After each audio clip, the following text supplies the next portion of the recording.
Há coleções que não deveriam existir, não por serem ilegais ou imorais, mas porque colecionam coisas que não são coisas.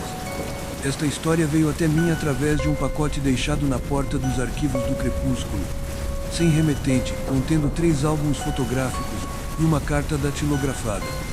A carta era de uma mulher que assinava apenas como a colecionadora e contava sobre sua obsessão por um tipo específico de fotografia, imagens onde as sombras não correspondiam aos objetos que as projetavam. A colecionadora explicava que, por 20 anos, ela percorreu feiras de antiguidades, mercados de pulgas e leilões online atrás de fotografias antigas que continham o que ela chamava de sombras errantes. Não eram defeitos da película ou dupla exposição. Eram sombras que, ao serem analisadas com lupa, revelavam-se perfeitamente nítidas, mas pertencentes a objetos que não estavam na cena fotografada. Minha primeira aquisição foi em 2003, uma fotografia de família de 1912, tirada em um jardim. A sombra projetada pela mãe não era de uma mulher com chapéu, mas de uma figura com tentáculos. A sombra da criança não era de uma criança, mas de algo que se encolhia. A foto era comum por cima, monstruosa por baixo. A colecionadora desenvolveu uma metodologia. Usava um projetor especial para isolar as sombras, ampliava-as e as catalogava em álbuns temáticos. Sombras de coisas que nunca foram, sombras que olham de volta, sombras que antecedem seus donos. Sua coleção cresceu para mais de 200 fotografias. Mas em 2018, algo mudou. Ela adquiriu uma fotografia particularmente estranha em um leilão em Lisboa. Era um retrato de grupo de 1927, em frente a uma fábrica têxtil. 7 operários posavam sorridentes.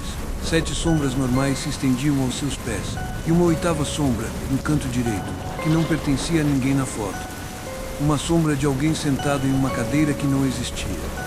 Esta sombra era diferente. Ela não era estática. Quando eu movia a luz sobre a foto, a sombra movia-se ligeiramente, como se acompanhasse o ângulo da iluminação de forma independente das outras.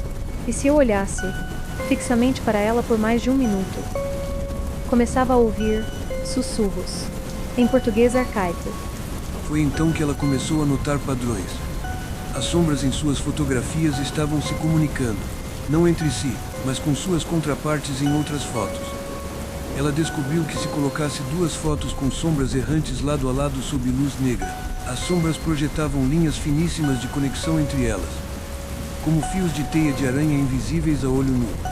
Em janeiro de 2020, fiz o experimento definitivo.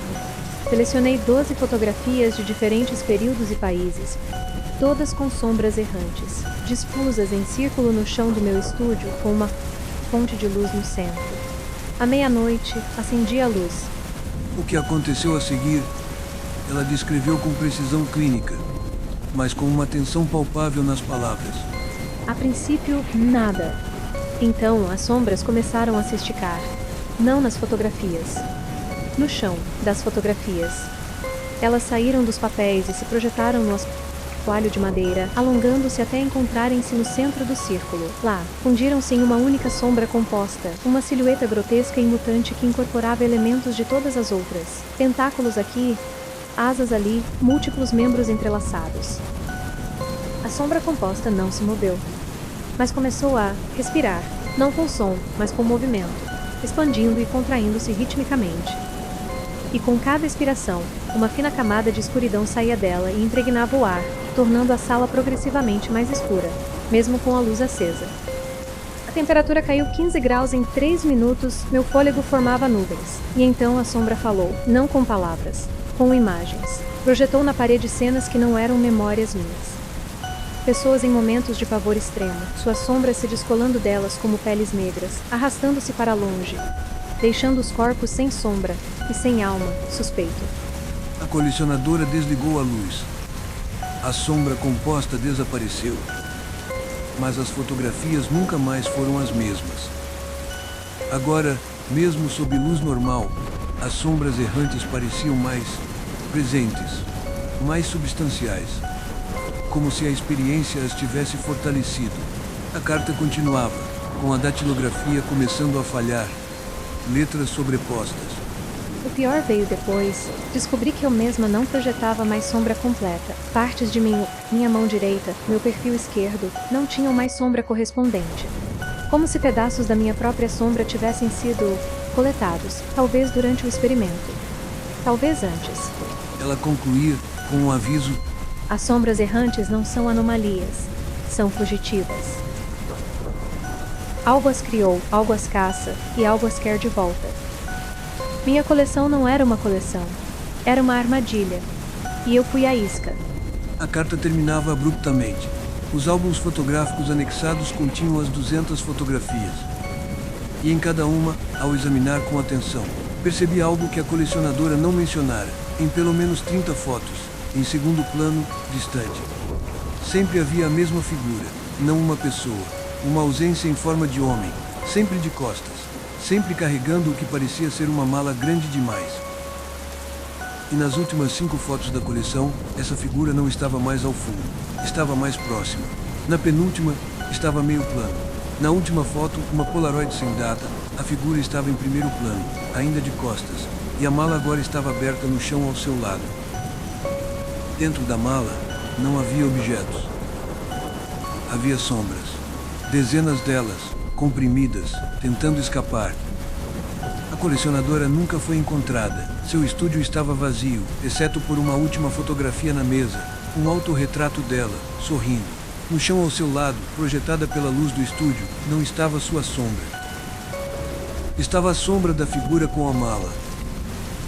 E na parede atrás dela, escrita com algo que parecia fuligem, uma única frase: ele coleciona os colecionadores. Em 2017, uma pequena biblioteca comunitária no interior do Rio Grande do Sul fechou suas portas após 50 anos de operação. O acervo foi doado para várias instituições, mas uma caixa específica foi esquecida no porão. 63 livros com uma peculiaridade. Cada um continha, colada na contracapa, uma pequena fita cassete com a gravação de alguém lendo o livro em voz alta. Quem encontrou a caixa foi um professor aposentado chamado Heitor. Intrigado, ele começou a ouvir as fitas. Descobriu que não eram gravações profissionais. Eram pessoas comuns, idosos, crianças. Donas de casa, lendo os livros com suas vozes reais, cheias de hesitações, erros de pronúncia, suspiros, e os sons ambiente de suas casas. Um casmurro lido por uma senhora de 80 anos que parava para tossir a cada página, Heitor anotou. Memórias póstumas de Brás Cubas narrado por um homem que claramente bebira demais. Sua voz ficando mais arrastada conforme a fita avançava. Mas logo ele percebeu padrões estranhos. Nas fitas, os leitores às vezes inseriam comentários que não estavam no texto. Isso me lembra minha filha, dizia uma voz ao ler um trecho sobre amor perdido. Eu também traí alguém uma vez, confessava outra, no meio de um capítulo sobre infidelidade. Heitor começou a catalogar sistematicamente. Descobriu que cada leitor havia emprestado, não apenas sua voz, mas fragmentos de sua memória para a fita. E quanto mais ele ouvia a mesma fita, mais desses fragmentos emergiam. Na terceira audição de O Cortiço, conseguia não apenas ouvir a voz do leitor, mas sentir o cheiro do café que ele tomava durante a gravação.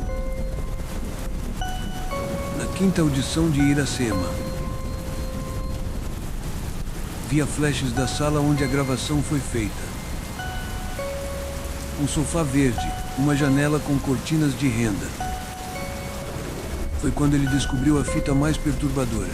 Não estava em um livro literário, mas em um guia de telefones de 1987. A voz era de um homem jovem, e ele não estava lendo números, estava confessando um crime, em detalhes vívidos, e no final da fita dizia: se alguém encontrar isto, eu já estarei morto. Mas minha voz não. Minha voz vai continuar contando. Porque é isso que ela quer. Heitor pesquisou. Descobriu que em 1987, de fato, um homem desaparecera naquela cidade. Seu corpo nunca foi encontrado. A família disse que ele tinha o hábito estranho de gravar a si mesmo lendo, para não esquecer como falar, segundo explicava. Nas semanas seguintes, Heitor notou mudanças em si mesmo. Começou a incorporar maneirismos dos leitores das fitas. O sotaque arrastado do leitor bêbado aparecia em seu discurso quando estava cansado. A tosse da senhora idosa surgia em sua garganta. Embora ele nunca fumara, e pior, começou a ter memórias que não eram suas. Lembrava vividamente de um aniversário de 7 anos que nunca celebrara. De um cachorro chamado Bolota que nunca tivera. De um acidente de carro que nunca sofrera. Ele voltou ao porão da biblioteca. Com uma lanterna, vasculhou cada centímetro. Atrás de uma prateleira, encontrou um diário. Pertencia à bibliotecária original, Dona Isaura, que fundara a biblioteca em 1967. As entradas explicavam tudo. Projeto Vozes Eternas. Quando percebi que meus leitores mais fiéis estavam morrendo, comecei a gravá-los. Não apenas suas vozes, suas essências. A fita cassete, quando usada de forma correta, com certos ajustes no aparelho, não grava apenas som, grava alma, fragmentos de consciência. Cada leitor que participou sabia. Ofereci-lhes a imortalidade. Suas vozes continuariam a contar histórias muito depois de seus corpos se irem. Em troca, um pedaço de quem eles eram ficaria preso na fita. Um pedaço pequeno, inofensivo. Mas uma entrada posterior, de 1992, mostrava a verdade. Não é inofensivo. As vozes crescem. Elas se alimentam da atenção de quem as ouve. O jovem que confessou o crime. Sua fita ficou tão carregada de culpa que começou a influenciar as outras. Agora todas as fitas têm um sussurro de culpa no fundo. Hoje ouvi minha própria voz em uma das fitas. Eu nunca gravei aquela fita. Mas lá estava eu, lendo um poema que escrevi quando tinha 20 anos. Só que a voz era mais jovem, como eu soava naquela época. Ela está me coletando também. Heitor correu para casa. Sua coleção de fitas estava reproduzindo sozinha, todas ao mesmo tempo. Um coro cacofônico de dezenas de vozes sobrepostas, lendo diferentes livros, confessando diferentes segredos, chorando diferentes lágrimas. E no centro da sala, sentado em sua poltrona, estava ele. Ou melhor, uma versão mais jovem dele. Dos 30 anos, Heitor tinha 65. A figura olhou para ele e sorriu. Você nos ouviu tantas vezes, disse a figura, com a voz de Heitor, mas com a entonação perfeita do leitor de Dom Casmurro, que achou que não iríamos aprender a ouvir você também. Cada leitor-figura levantou-se. Não era sólida. Tremulava como uma imagem projetada em fumaça. Mas quando passou por Heitor, ele sentiu um frio que entrou nos ossos. Dona Isaura teve a ideia certa, mas o método errado. A figura continuou, agora misturando várias vozes das fitas. Não se preserva a essência em uma fita, preserva-se na memória de quem ouve. E você, professor, ouviu tão atentamente que agora carrega pedaços de todos nós. Heitor olhou para suas mãos. Elas pareciam translúcidas por momentos, como se estivessem se tornando graváveis. Mas não se preocupe. As vozes em uníssono disseram. Enquanto a figura começava a se dissolver. Você não vai desaparecer. Vai se multiplicar. Em cada pessoa que ouvir essas fitas a partir de agora, um pedacinho seu estará lá também. Um pedacinho que lembra como é ter medo. Como é ter culpa. Como é estar preso em uma fita cassete esquecida em um porão. A figura desapareceu. As fitas pararam de tocar sozinhas. Heitor destruiu todas. Derreteu-as com fogo. Mas sabe, até hoje, que foi inútil. Porque enquanto ele lembrar das vozes, e ele lembra, perfeitamente, cada entonação, cada suspiro, cada erro de pronúncia, elas continuam vivas. E continuam se multiplicando. Às vezes, quando está em silêncio total, ele ouve o clique característico de uma fita cassete sendo inserida em um gravador. E o sussurro de várias vozes, algo inaudível e bizarro. E as coisas que ele conseguia entender, preferia ignorar as vozes em sua cabeça para que pudesse ter paz. Existem lugares que não aparecem em mapas convencionais, não porque sejam secretos, mas porque existem apenas em certas condições específicas. Esta história envolve um cartógrafo aposentado chamado Rui, que em 2019 recebeu por correio um pacote contendo 37 mapas manuscritos, cada um mostrando a mesma pequena cidade do interior de Goiás, mas com uma rua adicional que não existia na realidade. A rua tinha nomes diferentes em cada mapa: Beco do Meio-Dia, Travessa do Interstício, Alameda do Limiar. Sempre aparecia entre duas ruas reais, mas quando Rui comparava com imagens de satélite e plantas oficiais, o espaço simplesmente não estava lá. Era como se houvessem ruas que existissem apenas no papel. Intrigado, Rui viajou para a cidade. Era um lugar comum, pacato, com a arquitetura típica do centro-oeste brasileiro. Ele percorreu cada uma das localizações onde os mapas indicavam a rua fantasma. Em todos os casos, encontrava apenas paredes cegas, terrenos baldios ou construções sólidas. Foi no quinto dia que ele notou o primeiro fenômeno. Parado em frente aonde o Beco do Meio-Dia deveria estar, entre uma farmácia e um mercado, ele consultou o seu relógio. Eram 11 horas e 58 minutos. Ele esperou. Ao meio-dia exato, algo mudou. Por talvez 3 segundos, a parede da farmácia pareceu translúcida, como se fosse feita de vidro fumê. E atrás dela, Rui viu não o interior da farmácia, mas um corredor estreito, com calçamento de pedra irregular e lampiões de gás nas paredes. Havia uma placa: Beco do Meio-Dia. A visão desapareceu. A parede era sólida novamente. Rui começou a documentar meticulosamente. Descobriu que cada uma das ruas fantasmas aparecia em condições específicas. Beco do Meio-Dia, apenas ao meio-dia solar exato, em dia sem nuvens. Travessa do Interstício, apenas durante os 3 minutos entre o pôr do sol e o anoitecer completo. Alameda do Limiar, apenas na primeira segunda-feira de cada mês, entre 3h33 e 3h36 da madrugada. Ele também descobriu que não era o único a ver. Conversando com moradores antigos, ouviu histórias de pessoas que se perderam por 5 minutos e voltaram envelhecidos 5 anos, de crianças que brincavam em pátios que só existiam às terças-feiras, de um carteiro que alegava entregar cartas em casas que apareciam e desapareciam. Mas a descoberta crucial veio quando Rui encontrou o autor dos mapas, um homem de quase 100 anos, morando em um asilo na cidade. O velho, de nome Sebastião, fora agrimensor na década de 1940. Rui caminhou alguns metros. As casas não tinham números. As portas não tinham maçanetas. Em uma janela, viu um vulto se mover, não uma pessoa. Algo que se parecia com uma pessoa apenas no sentido de que ocupava espaço de forma aproximadamente humana.